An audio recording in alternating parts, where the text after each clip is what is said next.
She wants to try and take SARMs to get there, essentially. Now, she doesn't actually physically say it, but you can actually see in the corner here, it's a bottle of RAD140.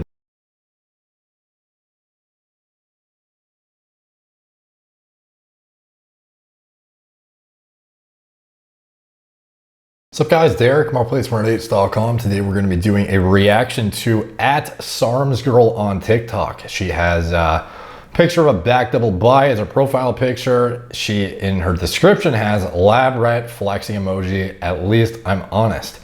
And her bikini posing pic, or bikini posing video, kind of went a little bit, I guess, viral, considering it's like a brand new account. Like, to get almost 100,000 views off a fresh, like, infant fucking account.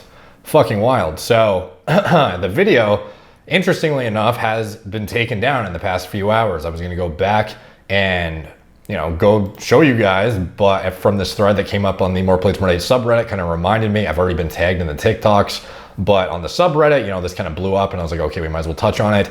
Idiotic teenage girl taking RAD140, completely clueless to the side effects, sad to see. So again, the videos aren't really insightful. It doesn't really talk about anything.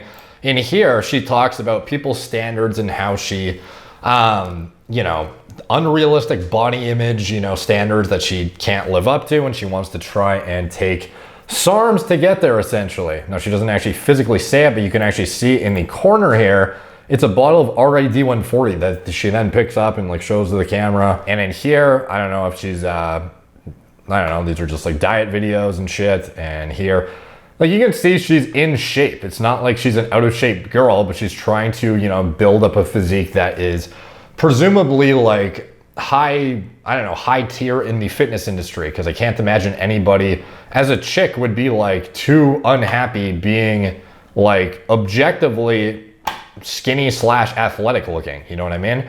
So anyways, the thread kind of dismantles her shit, and they kind of give their insight on her choices here. Some of them are stupider than others. Clip pics or it didn't happen. Like, okay, bro, labia lover 76, bro, you gotta chill. She's taking one for her team, real one, of all the compounds, RAD.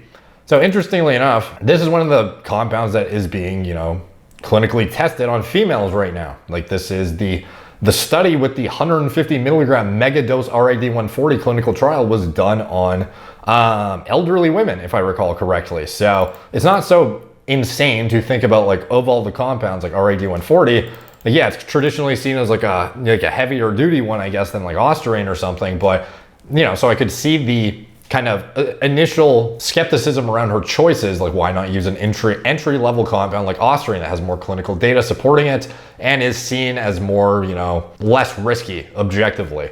I know it sounds like the worst one for girls, but Boston Lloyd actually said girls are good with Ostarine and RAD, and many competitors use it. Apparently LGD is only bad for them.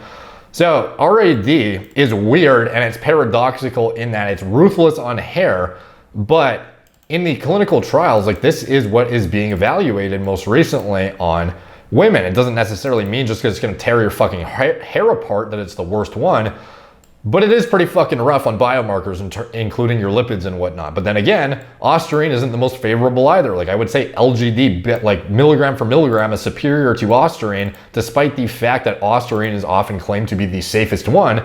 Like, in reality, it's the dosages being used too. Like, the dose is the poison. So with Ostarine, it's like, you know, people are using at minimum 10 milligrams, whereas with LGD, you know, you're getting away with like 3 to 5 milligrams with like superior results, but less impact on your biomarkers. Like, you can sort of understand where the conclusions are coming from on this shit. What the fuck is wrong with this generation? I ask myself this on a daily. Technically, I'm on the tail end of their generation and I'm not that much older, but my God, so much has changed in the past 4 to 5 years. I can't even find the @ She deleted her page, dead skull face emoji. I want to see an update at week 8 if she even gets to week 8. RAD140 of all one fucking things. That shit is so energetic, it's wild that it's considered a SARM. Anavar would be ideal, but literally any popular SARM aside from RAD140 would be a better choice. More education required. So yeah, like, the thing that's weird about RAD140 is the preclinical rodent data shows it's like the most tissue select of all the SARMs. It is the one that has this bullshit factoid behind it, written by all of the, you know, mostly people who want to promote it. saying it has a 90-to-1 anabolic to androgenic rating. If I recall correctly, it was 90-to-1 versus, like, for example, testosterone, 100-to-100, tren, 500-to-500. These traditional ratings, at the end of the day, based on Hirschberger assays, are total horseshit. So it's not something you should really take into account. But obviously, there's a lot of promise in something that is, you know, purported to be 90-to-1. It's like, holy fuck, it's like totally differentiated all the anabolic to androgenic activity. Let's fucking get our hands on this shit.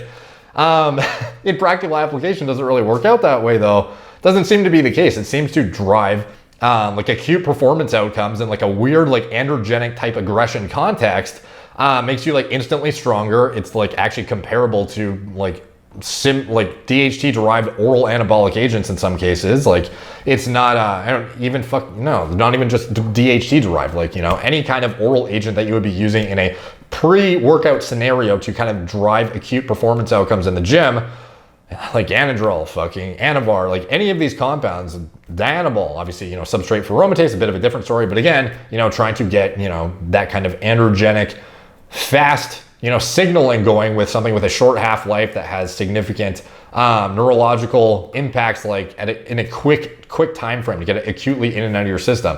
So RAD140, it actually has a long half-life, which is kind of odd considering how, like, you know, aggressive it can make you, and it's brutal on hair loss. Like it definitely has flagship markers of androgenic activity, and it's fucking ruthless on biomarkers from what I've seen too. It's one of the worst ones, but it does have promising data, but it doesn't mean that that's how it's going to work out in practical application. So again, the 90-to-1 tissue selectivity is essentially founded on nothing. So that has to be taken into account here. So this is where everyone's saying, of all fucking things, like, why would you be choosing that?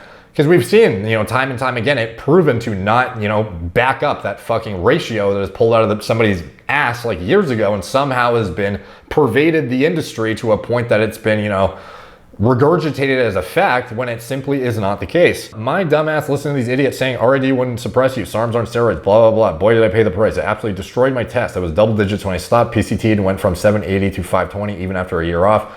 So RAD, again, very, very suppressive, and the dosages people are using is very, very, very rough on the biomarkers. But again, like relating it to the clinical data, it's kind of interesting because people are using it at performance enhancing doses, a fraction of what it's used for in the clinical literature. Does that mean it's necessarily safe though, because you're using it at a fraction of the dose? Not really. It's just an interesting fact nonetheless that you have fucking old women being put on 150 milligrams and then people are using literally 20 to 30 and nuking their test levels. So then it makes you kind of question too, are all those individuals getting RAD140? There's a lot of kind of side tangent topics that come off that, but anyway, the half-life is a lot longer than people think too. So when they traditionally do their PCT, they think that, oh, I can start my PCT tomorrow, it's gonna be fine. When in reality, the shit has not cleared out of your system yet. And again, these compounds work in addition by crashing SHBG, which is problematic in a recovery aspect as well. So starting your PCT like a couple days after discontinuing RAD140 is not going to be an adequate way to prevent negative feedback and get HPTA recovering in a quick order. So this is, you know, something that people often overlook. But anyways, for all the girls, the most tolerable steroid for females is Anavar. Pretty much anything else will result in developing masculine traits. Blah, blah, blah. I don't really agree with that. Primo and NPP are also very safe. Anavar is overrated. Derek has talked about this. Anavar can still cause masculinization. Okay, so like people are going to be arguing about which ones are like the best compounds to choose. Sub guys, fucking no dude from Plates. Derek more, what the fuck? It's hard to read. But at least she's hot. Edit, I'm 19, winky face. Fucking no dude. That edit saved your ass. LMAO. S4 is the only SARM I recommend for women. Okay, like anecdotally, S4 seems to be the least like androgenic, like flagship marker wise, like in terms of hair loss is, you know, one marker people look for. But again, just because it's better on hair, it doesn't necessarily mean it's less like overall androgenic in every tissue in the body. But S4 is pretty well tolerated, but it's going to fuck with your eyes. So does that mean it's a good go-to choice? Not necessarily. So anyways, what would I say? Like for women choosing shit, like what should she have been doing first instead of reaching for SARMs? I did a full breakdown in my, I should probably do an updated like separate video. So it's not just like SEO'd based on her, but Kristen Nunn's steroid cycle, basically she asked me to natty or not her. Like there was a lot of comments in her comment section a while ago, you know, speculating about her use and whatnot. I said, you know, I speculated about her use and then I did a PEDs for women breakdown. I kind of broke down everything that should be looked at before anabolic androgenic steroids or, you know, potentially even SARMs. So there is a lot of agents that will facilitate hypertrophy and strength gain, especially more potently in women, that are not going to be androgenic at all. Now, SARMs have not successfully differentiated anabolic from androgenic activity, so these compounds, despite the fact that they're, you know, tissue selective, they're not free and void of androgenicity. There's still a risk when you're using them, although they are very favorable for women at certain dosages. And again, the dose is the poison. The escalating the dose, the higher it goes, the more of a like shittier ROI you're gonna get on the anabolic relative to the androgenic / side effects aspect. Because again, they have a pretty, not a super high ceiling SARM. So it's like, you know, you can get a lot out of a little dosage wise. But as you start to escalate, and again, even the low dosages, they're not void of androgenicity. Again, like there are things that you should be looking at, in my opinion, as a woman beforehand that would make a lot more sense, or at least be totally void of the risk of androgenic activity whatsoever. Like even if it's not necessarily on paper as safe in all aspects, it is something that is going to be non-suppressive. It's going to be something that is not as you know, risky in a, you know, clit growth, voice changing, etc. aspect. It's not going to crash your fucking SHBG. Like there's certain things you can do, which I broke down in detail here, but just to give a, you know, quick insight, some of the stuff like looking at clenbuterol, for example, often overlooked, seen as a beta-2 adrenergic receptor agonist. This is something that is often used as a fat burner among bodybuilders, but what a lot of people don't know is it's very anti-catabolic and is actually very capable of inducing mTOR phosphorylation. So at low dosages in women, at a dose that is otherwise not as cardiotoxic as the dosages being used in men for fat loss, or, you know, women for fat loss too, it can actually be quite anabolic for women. You know, lesser so for men, because proportionally we have so much endogenous test that adding in a bit of clen, are you going to notice a huge difference? Not really as a guy, but for a girl, they fucking hyper respond to shit because they're dealing with essentially like no endogenous production. Like, okay, like 1/10 the endogenous production of testosterone. And a lot of it is bound to SHBG. So yes, when you introduce something like a low dose clen to a female, she could actually have like a marked difference in performance outcomes, as well as hypertrophy. Other things, growth hormone, you know, often seen as a, you know, exotic thing that you should only be introducing after you maxed out on anabolics. You know, this is more of a conversation for men to be had of when should you introduce HGH alongside adjunct anabolics. For women, to be honest, it's one of like the primary candidates of something that might be leveraged sooner than for men because it is non-androgenic whatsoever. This is something that is going to produce significant benefits in, you know, a bodybuilding aspect, and is not going to relate to their androgenic stimulation whatsoever. It's not going to grow their clit. It's not going to change their voice and make it deeper. It's not going to cause significant amounts of hair loss. It's not going to be viralizing. It is totally void of androgenic activity. So why not look at that shit? You know, there's a lot of different things. I even mentioned like the premise of topping out natural T production endogenously with other things. And it's even more novel agents more recently introduced into the kind of, not mainstream, but like this in just the fitness scene, like things like ecdysteroids. You know, I've talked about turkesterone many times, and at even anecdotally, we see women having pretty favorable outcomes with it to a point that it's comparable to like 2.5 to 5 milligrams of Anavar. If you could use 2.5 to 5 milligrams less of Anavar to get these same outcomes with no effect whatsoever on androgenic outcomes, like that's fucking huge for a woman, you know? For a guy, it's not nearly as significant. It's still useful for, you know, natties who don't want to have HPTA suppression, or guys who are, you know, very paranoid about, you know, hair loss and shit like that. But for women, like this is a fucking, you know, potentially like an extra like game changer compound to be adding alongside their other, you know, little fucking things here that before they graduate to the anabolics realm. Like there's so many little things you can leverage as a female before you have to even get to the anabolics realm that you could probably develop the physique you want without even fucking touching this shit. When you start to get into like, you know, figure, like fucking, I don't know all the divisions to be honest. When you get into bodybuilding, of course, obviously you're going to be looking at shit like girls are going to be using Anavar, girls are going to be using low dose NPP, girls are going to be using Primo, girls are going to be using Masteron, girls are going to be using whatever. I'm not saying you should be using those, I'm just giving examples. But all this shit allows you to have a lower burden of this. So even if you're a bodybuilder at the fucking top, that level, which 99% of girls aren't going to be, all this little stuff over here makes it so you have way less necessity for this to drive your hypertrophy. So if you can get away with all this to achieve 99% of your outcomes, which is going to be the majority of women, 99% of like your, you know, women's goals, I should say, I mean, like 99% of girls aren't going to want to even get to the point where they need the shit over here. They can get away with all this stuff with no androgenic activity fucking all this stuff, and get, you know, probably the physique they want. And then girls who want to push the envelope a bit, the amount of anabolics you need is going to be a lower burden, thus a lower burden of androgenicity, lower risk of viralization. And on top of that, there are simply better choices